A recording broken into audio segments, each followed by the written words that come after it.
In August 1941, the war support at home is starting to dwindle, mostly due to casualties that have been taken on the front, although the situation for the French is significantly worse. However, the fact that German troops now once again stand on French soil is leading to an increasing amount of resistance.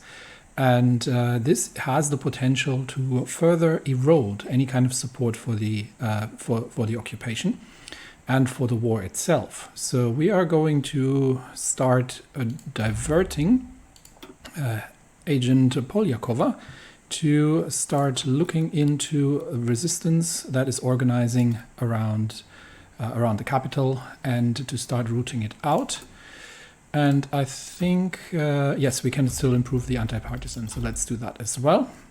So she has to go and start finding some of the resistance leaders, and that should hopefully reduce the resistance target overall, because the French most definitely do not wish to see the German soldiers there.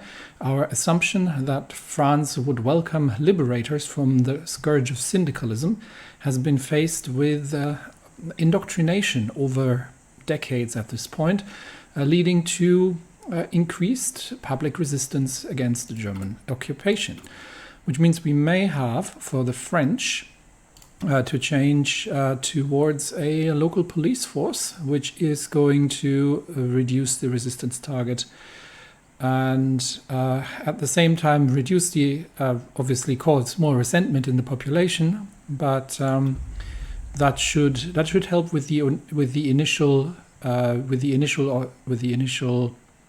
occupation until we are in a position to start building up collaboration within France. We should actually have a relatively good connection with the local government. We did make connections previously here, so maybe we can launch another effort here. Nope, doesn't look like. No further contacts possible at this point. It looks like the locals have gone underground, but it's something we need to keep an eye on, specifically in terms of the efficiency of our garrisons here. We are using the cavalry regiment, and that is theoretically not ideal. But we don't really have. I don't think we have a better one that we could use for this kind of purpose. Not really. So ideally, we would use the military police, but I think Germany has been somewhat unprepared for occupation. So we shall see. We shall see how this works out, and hopefully we can convince the French of our goodwill over time.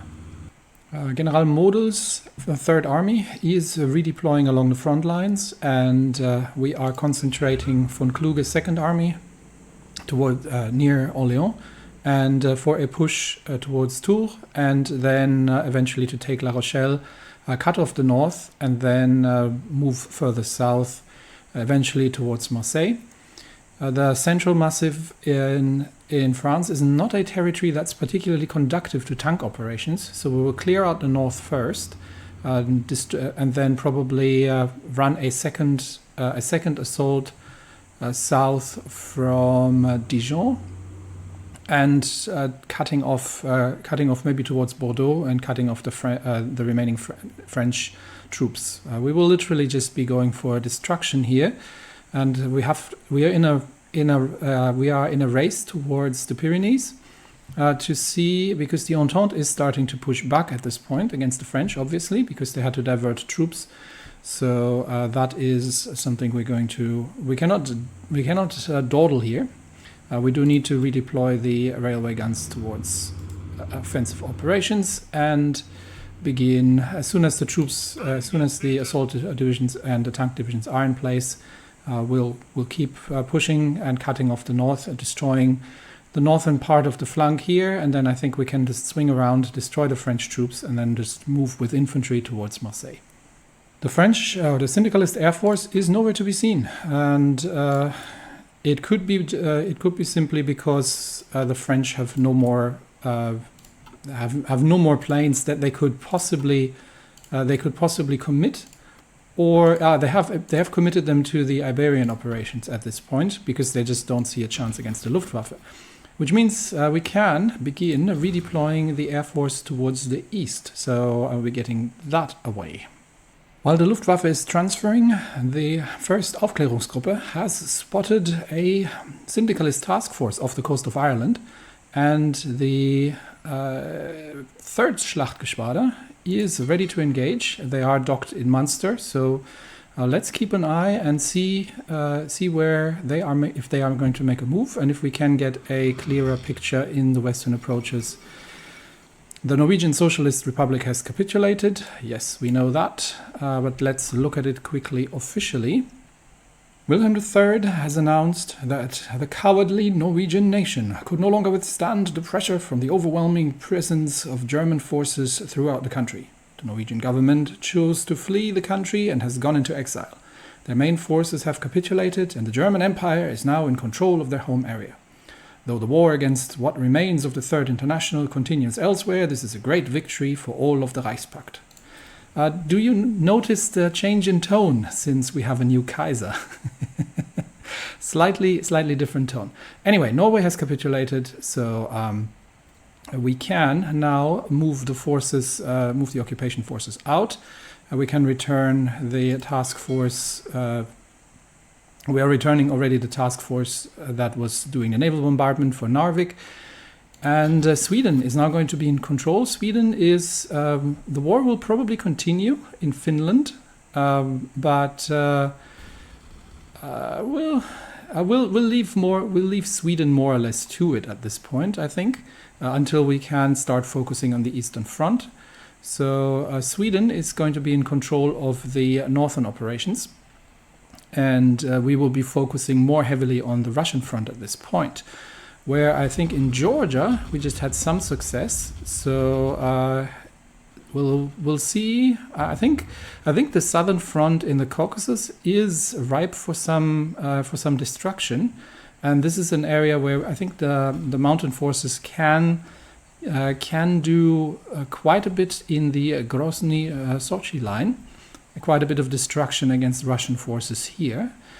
At the same time, we have the threat of in Australasia, so the assault on India may actually not be the ideal course of action here. We are also short on trains, so it is time to very quickly have a look at production and see if we can realign anything. It would be nice to have a bit more modern rifles still, but production is going to eventually catch up here.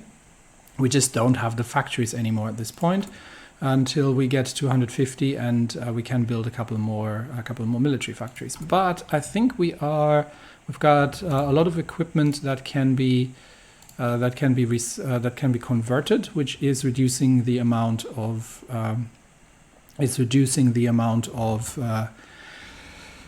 resources that we need, and we can probably we've got a couple of older Focke-Wulfs that can be converted, and that we can we've got 10 on trains, so this will eventually be resolved, and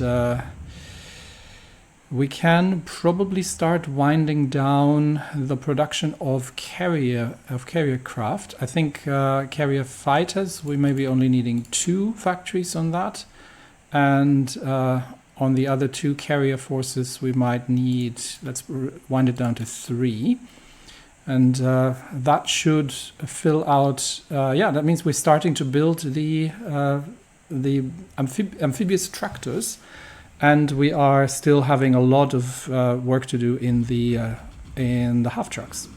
So that's finally coming along. And I think temporarily, we can cut short the imports that we're taking on aluminium, because we're now converting a lot from stockpile. But once that kicks in, then we'll do the trade back for now.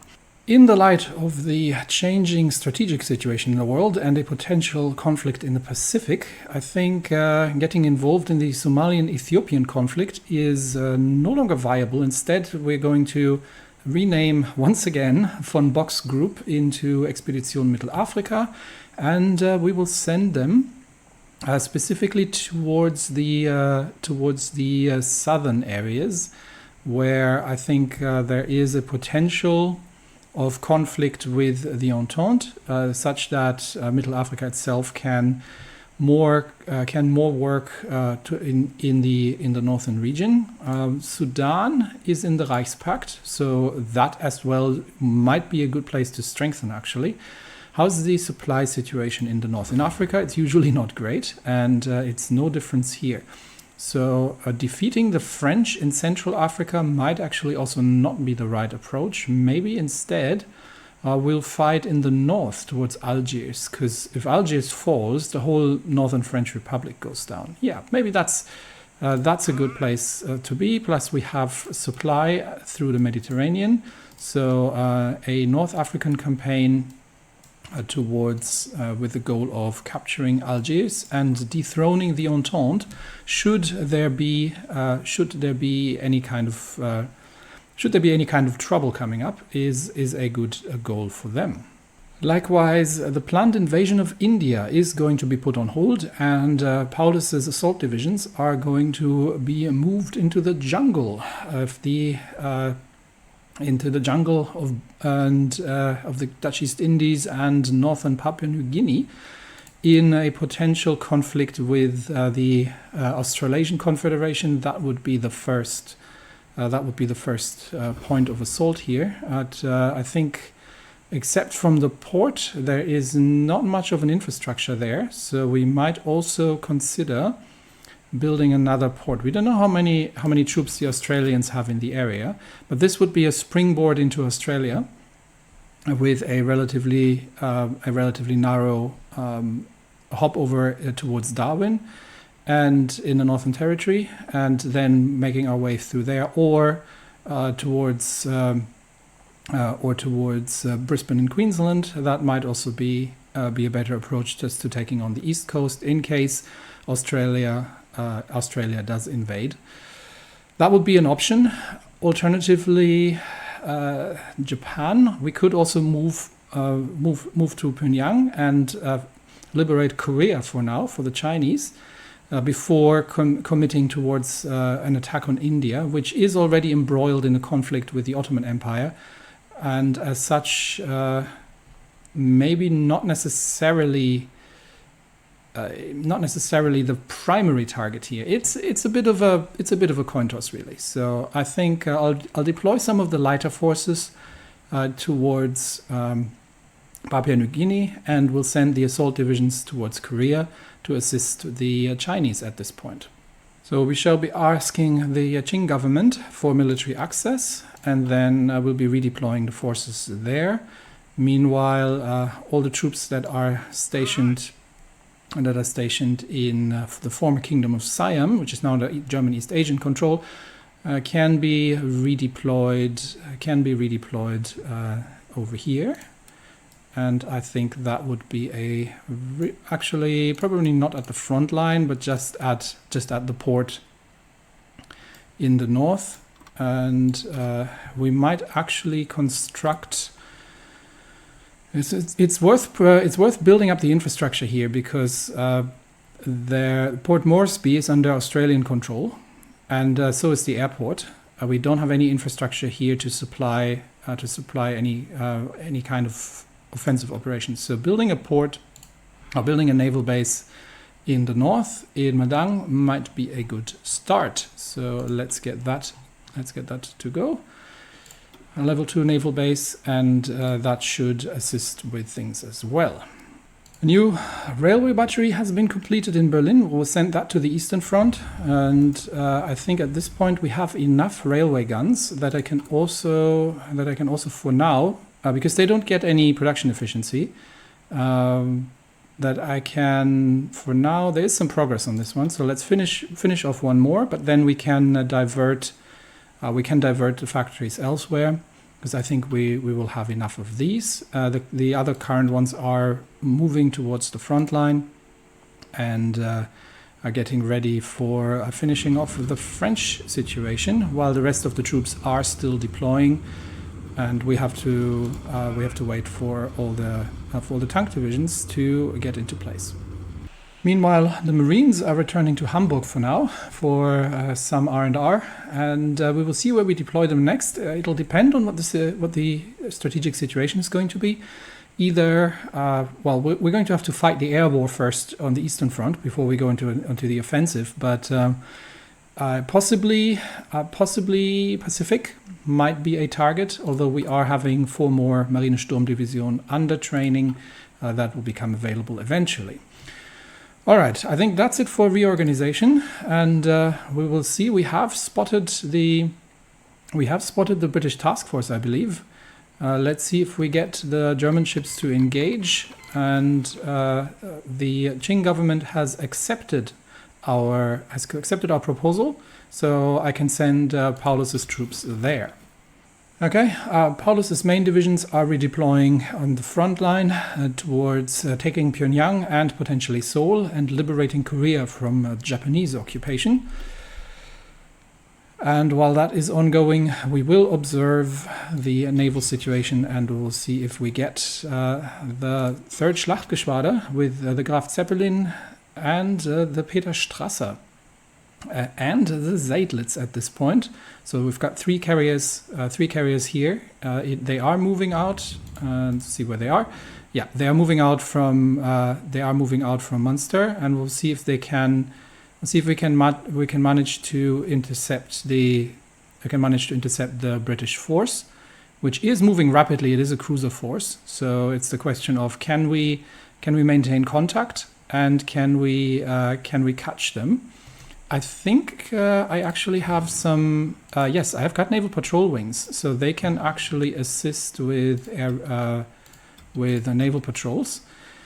And see if they can spot anything in the western approaches. Okay, let's follow the carrier task force and see if they can find and engage this enemy cruiser group.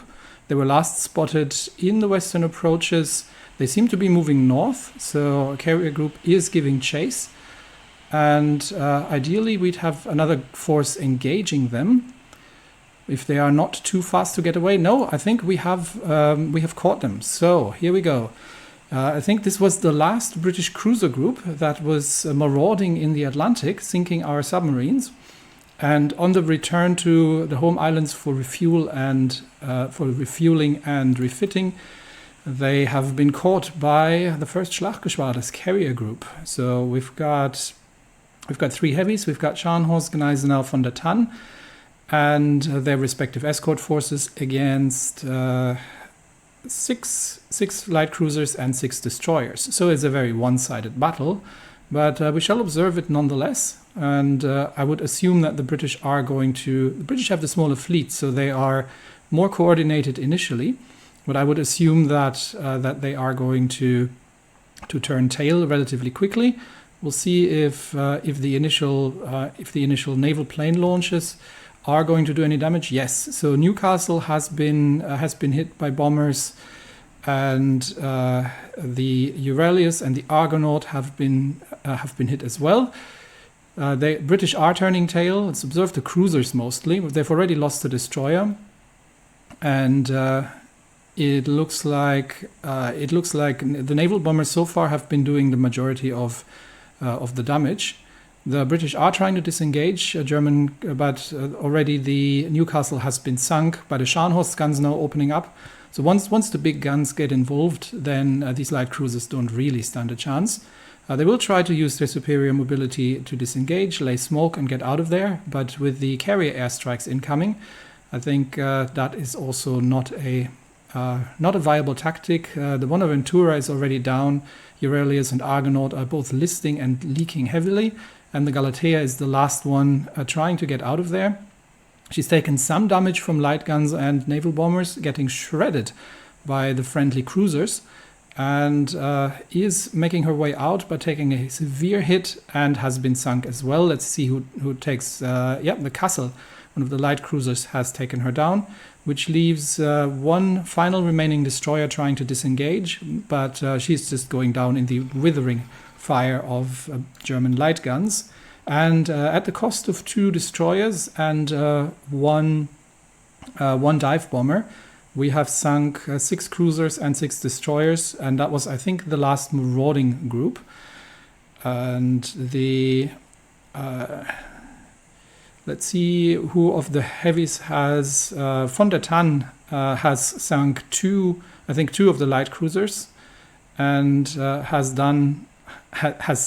has taken the medal home, but the 3rd Schlachtgeschwader can now return to base. And we have the 2nd Schlachtgeschwader reformed at this point. 1 carrier, we can rebalance that a little bit. She's got 9 battleships and 1 battle cruiser, so obviously she's a little bit overweight in that regard. So let's return both forces to port and rebalance them a little. I think we are still short on escorts. Okay, it is time to reevaluate our naval strategy, because the British Navy has been all but defeated at this point. If we know about the naval forces. There's still 2 Admiral class battle cruisers and 1 Revenge class battleship out there somewhere, presumably in port at this point. But their destroyer and cruiser forces have been decimated to mostly just raiding forces. So, given that the British are relegating themselves to raiding in the Atlantic, and we are seeing more of these small task forces going after our submarines, and not particularly successfully, but they are stopping our submarines from effectively sinking enemy convoys. Not always, but at times. And while the German surface raiders are actually surprisingly successful in the Indian Ocean. So from a naval strategy perspective, the big Schlachtgeschwader we might need to relocate towards the Caribbean and the Pacific to take on the American and especially the Japanese Navy, which is going to be the primary task for these carrier groups. But for that, these ships actually need some improvements. So I think this is a good time to start reorganizing a little bit our naval production and our overall naval layout. So we're starting to build up the Geleitflotte quite nicely. However, we're still nowhere near. We are replenishing submarine losses. We've got 2 lines on the. Let's actually join these. We've got 2 lines of the Type 9s. We've got 2 lines on the Zanders, and we're building a whole bunch of the Zerstörer 1941. I think this is something we may have to keep on doing for a while, but I think we have enough on convoys that we can stop the convoy production for the time being. Now, we were planning to start a new heavy ship once the all or nothing armor is done in 7 days. So I'll probably wait for that.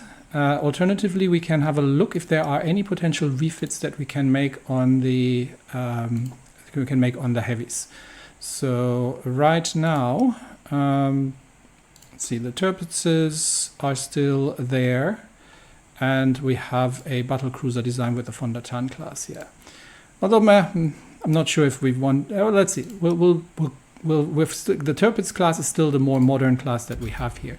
So what would that look like in terms of refit if we were to change the Tirpitz a little bit around? And we do have 69 naval experience, is not an awful lot. Refit cost is what we have to keep. What we have to keep an eye on here, really. And interestingly enough, the equipment conversion, this is something I actually didn't know. So a slight detour here. Apparently, the equipment conversion tech affects naval refit speed. I did not know that. That was completely unclear from the description. So that's definitely something to keep in mind. That makes this tech actually supremely more important. Well, you learn something every day.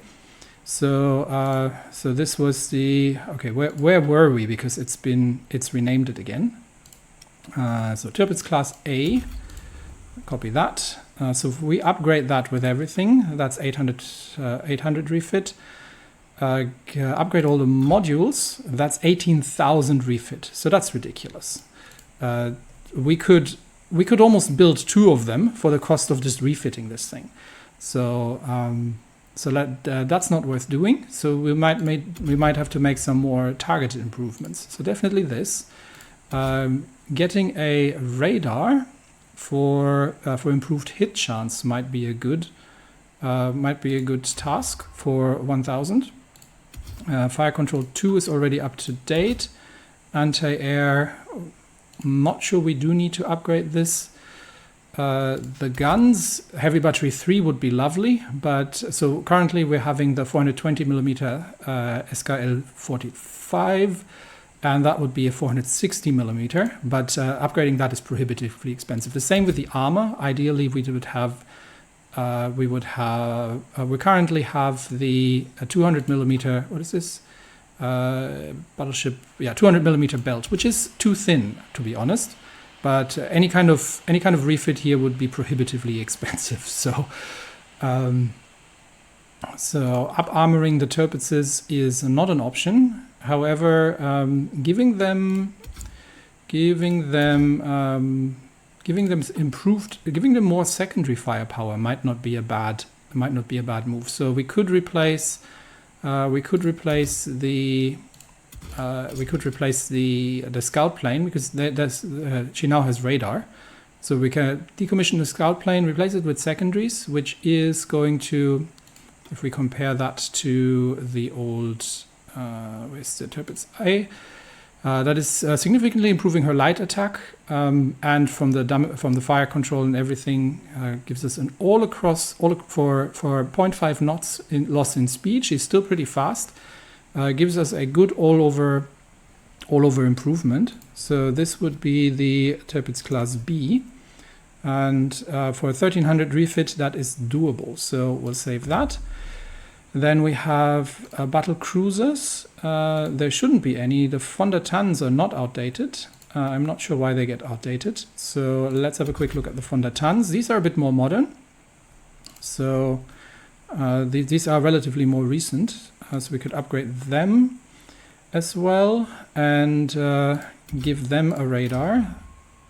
They're still doing 25.8 knots, which is not great, but it's still fast enough. I think upgrading the engines again is going to be prohibitively expensive, and we don't really get that much out of it. So that would be the von der Tann B. And we're going to save that as well. Anything else we can upgrade here? Fire control's already up. We could upgrade the AA, but other than that, I think that's pretty much it. So save that. And let's have a quick look at the Elsass and see if we can make any improvements here. Just are not prohibitively expensive to refit. Giving her a radar as well, and obviously I forgot again to copy it, so let's do that. Upgrade with the latest and give her a fire control radar.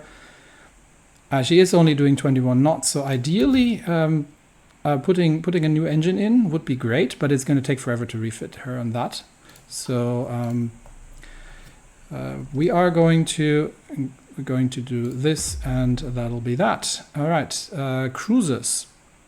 We do our most modern. We are researching an advanced cruiser hull. So it might be just have a quick look at the Rhine and see if it makes sense to replace the to give them radar as well. I think that is reasonably cheap, and that's something we can do. And obviously, once again, I forgot. So where were we? B. Okay, B. So let's give them a radar, and that is the Rhine C. Save that. We're not really building any heavy cruisers, but what we kind of need right now is a raiding force. So let's keep for now. Let's keep the second Schlachtgeschwader, which has which does not have enough light forces. So we are going to redirect. We're going to redirect the light cruisers from the second is a lot of light cruisers, and they can join the first. First is going to remain on strike force, stationed in Ireland, and we will, however, we will be building up a fast raiding force, mostly out of the ships here that are going to be refitted. So we've got the Scharnhorst and the Gneisenau that can be refit to the Tirpitz Bay. And Wilhelmshaven Werft is the right one for that. 55 days, that is doable. So let's send them out for refits. And the von der Tann Class B as well. So that's going to take 148 days. That is too long, actually. We'll send her out. This is still the very old. I think this was not the refit. It's one of the very old ones. So let's get some of these refits done here. And while the second Schlachtgeschwader is just maintaining positions, and everything else can go in for repairs. So that's that. We still need more destroyers. Let's have a quick look on the Zerstörer 1941. If there was anything we could upgrade here, we could give her depth charges because she does have a sonar. It is a fleet destroyer. Maybe I'll just replace the sonar with a radar and improve the targeting. Yeah, I think that makes more sense. So let's do that, and we got the 1941 destroyer. We'll replace the sonar with the radar, and we might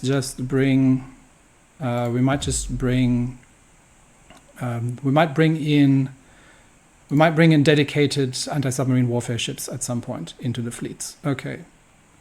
So at Sanders, actually the Sanders should not be outdated. The game seems to be tending to decommission things at times that I did not ask it to decommission. Okay. These two are not actually outdated, but these destroyers need to finish, and then we will change. We'll change the ship around. So we'll already schedule 3 new lines of 1941A destroyers, and 1 more.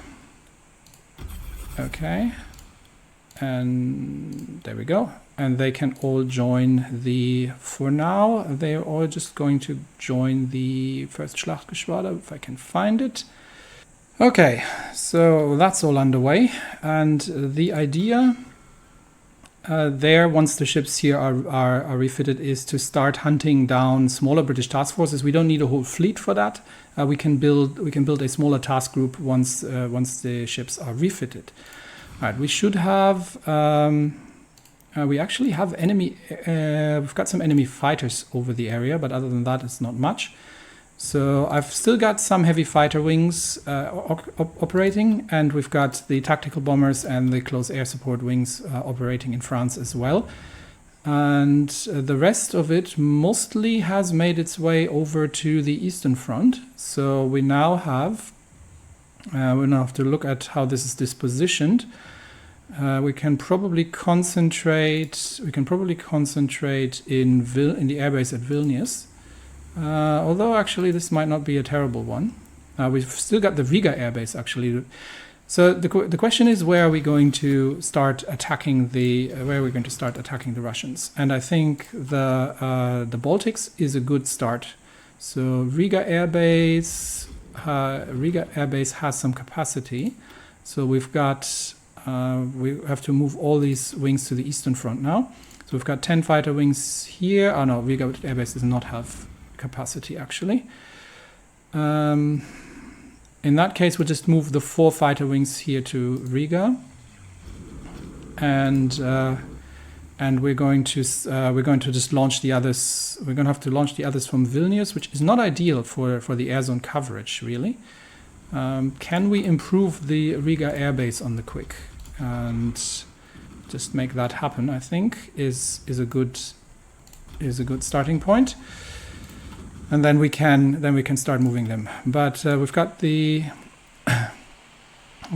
one of the Nachtjagdgeschwaders, which is going to be capable, and we've got now 10 fighter wings, 14 fighter wings in the area. So we are going to set everybody, and we're going to start taking aerial superiority from the Russians. So the fighter force, we've still got another 4 fighter wings here that we can send in that we've currently got on interception over Belarus. And that actually would work. And we've got 2 more heavy fighter wings over Ukraine, where the majority of the Russian forces is concentrated. But we'll start out with clearing. We'll start with clearing out Riga and the Baltic States air zone, and we can potentially launch the first assault here, since we are still holding Riga. This might be an opportunity to break out. Retake the Baltic duchies, secure the coast here, and push the Russians back towards the original lines. Alternatively, and that's where I currently have Guderian's tank divisions positioned. We have an opportunity to liberate Ukraine, and that's probably the first thing we're going to do. But we will need the Marines for that. So once these are reconstituted, then they can move on their positions and assist with the river crossing here. And that's going to be the overall plan, but none of that's going to happen until the Air Force has cleared the region. So for now, the Luftwaffe is going to get up into the air, and we should be seeing a green air over the Baltics, honestly, relatively soon, because we have everybody on aerial superiority. So I would assume that we've got 1,500 fighters up in the air, and suddenly, after years of war, the Russians are finding themselves outnumbered, and we will see how these Russian planes are faring against the Luftwaffe. Most of it is Focke-Wulfs at this point, so I think the losses are going to start mounting there for the Russians, and we'll start clearing out the air over the Baltic states before we move south and take on the core of the Russian Air Force. Tank forces are in position, so let's begin the operations, and we'll send 3 tank divisions. We will swoop along towards Tours, and then all the way to north, and we'll just cut off the coastline here. So that's the marching order. In terms of supply, Orléans should be able to supply us. We'll see if we can bypass some of the French positions in Tours. But at the same time, while the armored divisions are making their way through, we are also going to launch assaults from the infantry in the north, and we will see if we can have some successes there in isolating Cherbourg, and we're already going to start attacking Le Mans on the ground as well. So it's an all-out assault at this point against the French lines with aerial superiority. We just have to check that we're fighting in the right air zone. Yes, we actually need to redirect the Air Force across. We have the tactical bomber wings, which now need to switch focus on Western France, and we are launching attacks along the lines here. Railway guns are in position, and or should be in position at least. We need one in the north potentially. We've got one here, and the other one is one over here. I think we are... Oh, no, here it is. It's the Kaiserreich gun. So we might send that a little further north to support the operations of the infantry. That's a Brazilian division helping out here, but I don't think we'll need that.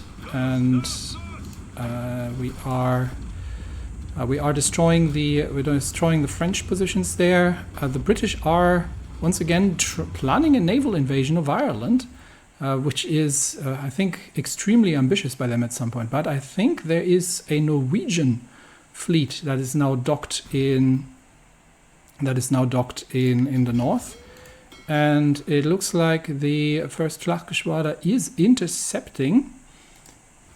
They are a little short on escorts. Because I thought I took them off the strike force orders. So let's return. We don't want to risk getting our battleships torpedoes. But how many do we have? We've got 2 light cruisers, 10 destroyers. That's 12. We'll probably leave some of the heavier ships behind. So if we reduce that a bit, we've got 2 carriers, so we only need 2 battleships. So we can bring the Elsass and the Westfalen. We leave the rest of them behind. That brings us to 4 ships, 12 escorts. Still a bit little. And we can probably just divert 2 destroyers while the other one's repairing. And that should be enough. And then they can get back on strike force. Against the cruiser groups, that should be enough. So let's see that group intercepting. And we've got more ships coming in to join. So ideally, this should work out. But on the ground in France, let's keep an eye on things. We are... what happened to the front lines here? We appear to have taken Tours, but... okay, let's move south, and okay, we appear to have taken Tours and Vedo von Bock falls ill. That is unfortunate. We appear to have taken Tours, and we'll just push westwards at this point, and try to see. We can probably encircle some of the retreating French troops here. Yep, there we go. Retreating French divisions have been encircled. Let's have a quick look at the naval situation. Has battle been joined? It has, and we are engaging with a force of. Oh yeah, the light cruisers have caught up. Okay, so that's all good. We're engaging with a force of 3 light cruisers and 9 destroyers, which is not going to stand a chance against the 2 heavies and their respective escorts here. I think that's a decent it's a decent grouping, and we should get these done relatively quickly. It's a bit of a problem with positioning, just because we are so much of a bigger force than them, which gives them an advantage in trying to get away. But I think if we can do this without too many losses on our side, then this is going to be a good task force for initial cleanup operations until the other one's ready. Okay, we're about to isolate French troops near Cherbourg, but we are engaging French tanks actually, and I think we'll stop that assault because we can't actually pierce the enemy tanks. We have expanded the lines. We have breached the Tours line, and the tank divisions can push towards Nantes now. And then we will have isolated the remaining French troops in the north, and then the tanks can take on the French armored division here. Instead, we'll send the infantry south to build already a spearhead for a potential encirclement against French troops. And the naval battle has been completed. Not this one, not that one, although that has cost them some convoys, but this one. We have, at the cost of 1 torpedo bomber shot down, we have sunk 3 cruisers and 9 destroyers. And now I think the 2nd Schlachtgeschwader is, the 1st Schlachtgeschwader is again a little overweight. So we've got 15, 12, 27. So we can get up to 7 capital ships. We've currently got 4, so we can get 3 more. Which means we're going to get 1, 2, 3 of the older ones back in, and the rest is in reserve. There we go. Okay, that's all sorted, and we are pushing along the river line. The 1st, the 2nd, and the 6th Panzer are unstoppable on their way to Nantes. The infantry is catching up. Especially the motorized needs to catch up. So for that reason, we're probably going to have to shorten the lines here. And which one is the second? I think this was... which one was Second Army? This should be Second Army. So let's shorten the lines here and make sure that they are focusing on the spearhead. And tanks are about to enter Nantes, and we'll leave one behind until the